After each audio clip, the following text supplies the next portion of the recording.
In this movie, we're going to consider the ion channels that generate action potentials in cardiac and pacemaker muscle fibers. So let's begin by remembering that the sequential contraction of the heart is initiated by the autorhythmic action potentials generated in the SA node, which then evokes action potentials in the atrial musculature. When those action potentials reach the AV node, they activate the node and evoke action potentials in the bundle of His, which then innervates each ventricular muscle fiber, thereby synchronously evoking action potentials in the ventricles, which in turn causes ventricular contraction. These features then raise two questions. The first is how the long-lasting action potentials of cardiac muscle fibers are generated. And the second is, how do the SA and AV nodes generate action potentials autorhythmically, that is, without having to be innervated by any nerve from the brain? We first turn to the generation of action potentials in cardiac muscle fibers, and then to the generation of autorhythmicity in the nodes. There are three principal ion channels that generate the long-lasting action potentials in cardiac muscle fibers. The first is our old friend, the voltage-gated sodium channel. This sodium channel is similar to the sodium channels in axons and has both an activation gate and an inactivation gate.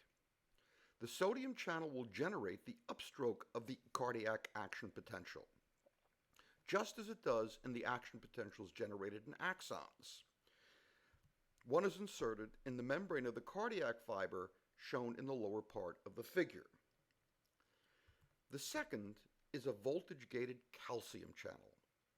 These are the dihydropyridine calcium channels that allow for the influx of calcium into the sarcoplasm when the muscle fiber depolarizes and causes the calcium-activated release of calcium from the sarcoplasmic reticulum. Let's put one of these calcium channels into the muscle fiber and in a moment see how it contributes to the action potential. The third channel is a voltage-gated potassium channel. Recall that when these channels open, they allow for the efflux of positive potassium ions from the cell and are responsible for the repolarization of the cell's membrane.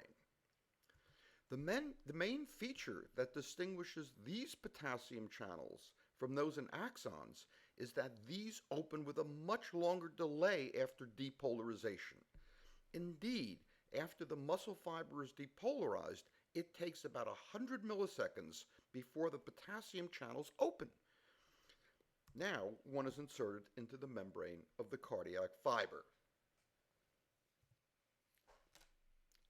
Now let's follow the opening and closing of each channel as they generate the action potential shown at the top of the figure. The upstroke of the action potential is generated by the opening of the sodium channels, which allows for the influx of positively charged sodium ions into the muscle fiber. Two events follow from the upstroke depolarization.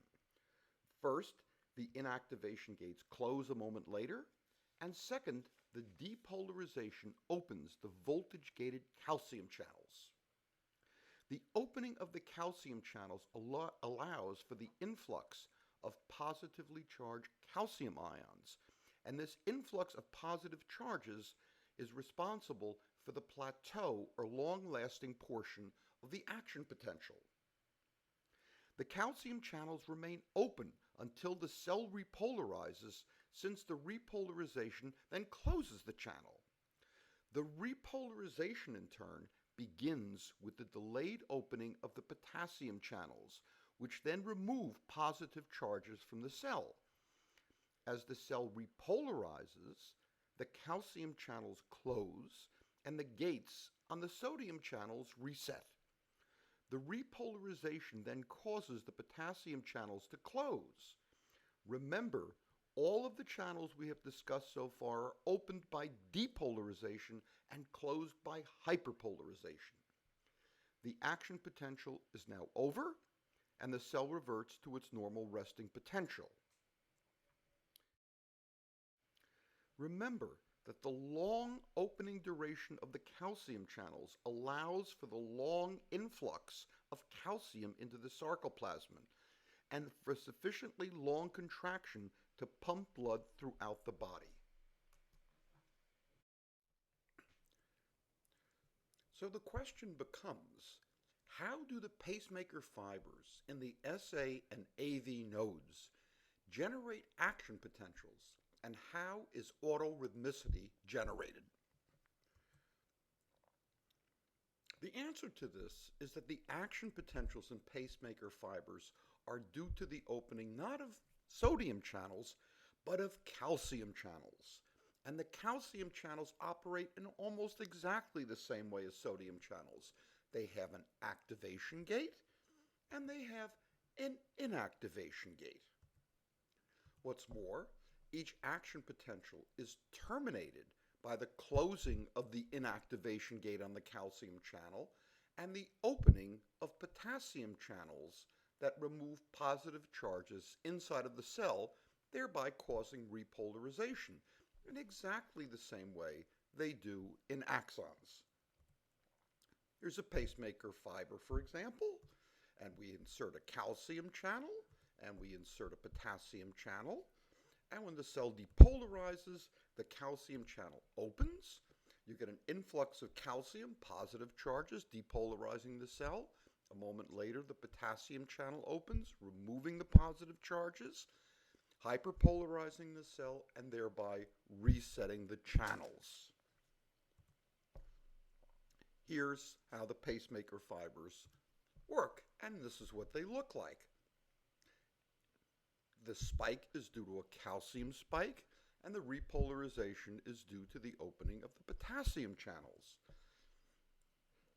But the question becomes, how is the depolarization that triggers the next calcium spike created? The key to this automatic depolarization is a new type of voltage-gated channel, the H channel, that is opened by hyperpolarization and closed by depolarization. This is the only channel that is opened by hyperpolarization. Every other channel we discussed in this course works in the opposite way. They are all opened by depolarization and closed by hyperpolarization. When open, this queer H channel, as it is sometimes called, is equally permeable to sodium and potassium, and thus drives the membrane potential to the reversal potential of about 0 millivolts. In terms of its permeability, the H channel is similar to the nicotinic acetylcholine receptors that were discussed earlier in the course. The hyperpolarization, of course, is caused by the opening of potassium channels, which then opens the H channel. The opening of the H channel then allows for the influx of positive charges carried by sodium, which tends to depolarize the membrane. I would point out that the potassium channels close slowly after the hyperpolarization and only open again when the cell depolarizes strongly due to the generation of an action potential. An important point to keep in mind is that the positive current flowing through the open H channels works in opposition to the efflux of positive current leaving through open potassium channels. The green balls shown above the H channel are sodium ions. The sodium ions enter the cell through the H channels, but because the potassium channels are open, the positive charges that were brought into the cell simply leave the cell as the efflux of positive potassium ions, as shown by the purple balls. When potassium channels begin to close, some of the positive current flowing through the H channels can depolarize the membrane because now only some of the incoming positive charges leave through the potassium channels.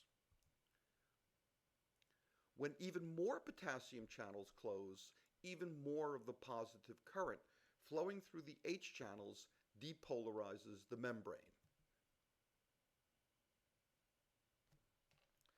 Now let's put the whole thing together by considering the voltage-gated calcium, potassium, and H channels to see how the sequential actions of these channels can generate the autorhythmic firing of pacemaker fibers. We start at the peak of the action potential, shown in the top left portion of the figure, when the calcium channels are open, but the potassium channels are still closed. Because of the strong depolarization, the inactivation gates on the calcium channels close, and the potassium channels opening, thereby causing the cell to hyperpolarize. The hyperpolarization resets the gates on the calcium channels. The H channels now open to bring in positive charges while the potassium channels slowly close. As the potassium channels close, more and more of the positive charges flowing through the H channel act to cause a progressive depolarization of the membrane until threshold is reached. When threshold is reached, calcium channels open, triggering the spike upstroke, while the H channels close.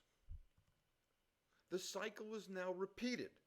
The potassium channels open, and the calcium channels close.